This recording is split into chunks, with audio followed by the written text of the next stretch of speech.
ಸುಖವನ್ನೇ ನೀಡೆಂದು ಎಂದು ಕೇಳಲು ನಾನು ರಾಘವೇಂದ್ರ. ಮುನ್ನ ಮಾಡಿದ ಪಾಪ ಯಾರ ತಾತನ ಗಂಟು ನೀನೇ ಹೇಳು ರಾಘವೇಂದ್ರ. ಎಲ್ಲಿದ್ದರೇನು ನ ಹೇಗಿದ್ದರೇನು ನ ರಾಘವೇಂದ್ರ. ನಿನ್ನಲ್ಲಿ ಶರಣಾಗಿ ನೀ ನನ್ನ ಉಸಿರಾಗಿ ಬಾಳಿದರೆ ಸಾಕು ರಾಘವೇಂದ್ರ.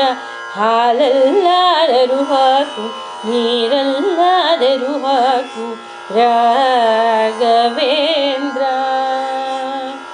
ಹಾಲಲ್ಲಿ ಕೆನೆಯಾಗಿ ನೀರಲ್ಲಿ ಮೀನಾಗಿ ಹಾಯಾಗಿರುವೆ ರಾಘವೇಂದ್ರ. ಹಾಲಲ್ಲಾದರೂ ಹಾಕು ನೀರಲ್ಲಾದರೂ ಹಾಕು ರಾಘವೇಂದ್ರ.